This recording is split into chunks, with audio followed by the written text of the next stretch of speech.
মাপ চাওয়ার। তো আমি এই ভিডিওটা বানাই নাই, এই ভিডিওটা না বানানোর কারণে ভাই আমার টিকটক অ্যাকাউন্ট ব্যান করে দিছে।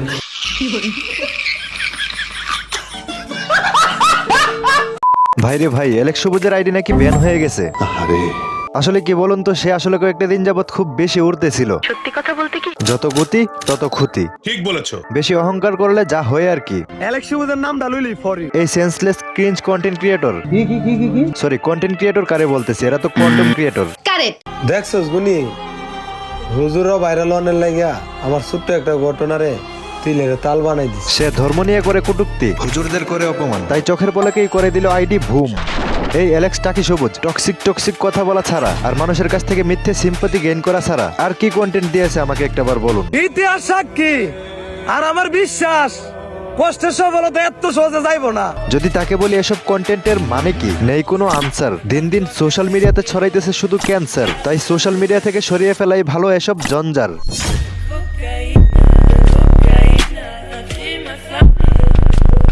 কিছুদিন আগে আমার অফিসিয়াল চ্যানেলে একটা স্ট্রাইক আসে। স্ট্রাইকটি দিচ্ছেন অনুরাগ বসু নামের একজন ভাই। অনুরাগ বসু, সে একজন মুসলমান না হওয়া সত্ত্বেও তার চোখে এই বিষয়টা পড়ে যে এলেক্স সবুজ ধর্ম নিয়ে কটূক্তি করতেছে। ধর্ম নিয়ে কথা বলার জন্য আমাকে স্ট্রাইক দেওয়া হয়েছে। তাই অনুরাগ বসু ভাই তাকে খুব সুন্দর করে বলছে যে তুমি এই বিষয়টা নিয়ে এসে সবার কাছে ক্ষমা চাও। ভাই বলছিল আমি আরেকটা ভিডিও বানিয়ে কসম করে বলতাম আমি আর কোনো ভিডিওতে ধর্ম নিয়ে অবমাননা করে কথা না বলতে, কিন্তু তুমি সেটা করো নাই। কথা ছিল একটা ভিডিও বানিয়ে মাপ চাওয়ার। তো আমি এই ভিডিওটা বানাই নাই। নিজেকে অনেক বড় ব্র্যান্ড মনে করো না, এখন তুমি কতটা সস্তা ব্র্যান্ড আর কতটা বস্তা ব্র্যান্ড সেটা অনুরাগ বসু ভাই প্রমাণ করে দিচ্ছে।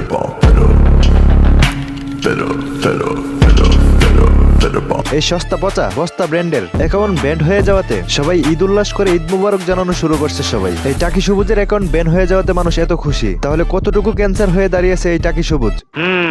এসব সোশ্যাল মিডিয়া ক্যান্সার গুলিকে এইভাবেই গায়েব করে ফেলা উচিত, না হলে দিন দিন সোশ্যাল মিডিয়ার ক্যান্সার বেড়েই যাবে। একদিকে তোর আইডি ব্যান্ড হইছে, আর একদিকে কাছের মানুষগুলাই মজা নিতেছে। বলি বাইক মাছ তো শুধু সেলিব্রিটি দেখেই খাওয়াইলি, বিপদের দিনে কে পাশে আইছে? আরে এই মাদারবোর্ড ব্যাকগ্রাউন্ডে ইমোশনাল মিউজিক লাগিয়ে কতটা আফসোস করতেছে, কেউ নাকি টাকি সবুজের পাশে নাই।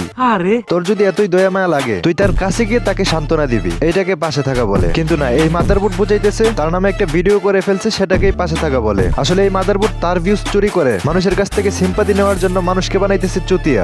আর টিকটকে শুধু না, এই মাদারবোর্ডের মতো আরো অনেকগুলি মাদারবোর্ড ভিডিও বানিয়ে টাকি সবুজের পাশে দাঁড়াইতেছে আর এইভাবে পাবলিককে বানাইতেছে চুতিয়া।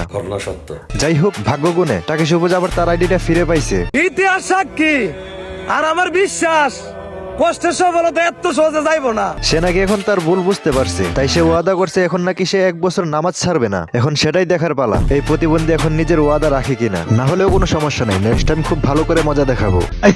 আমি ভাই ওয়াদা করছি আল্লাহর কাছে, ভাই বিশ্বাস করো ভাই, আমি 1 বছর নামাজ ছাড়তাম না ভাই। আমি আল্লাহর কাছে ওয়াদা করছি ভাই, ভাই আমি আল্লাহর কাছে ওয়াদাটা করছি ভাই, ভাই ওয়াদাটা পালন করতে হবে ভাই। ভাই আমি বিশ্বাস করে বেশি ভাই ভাই।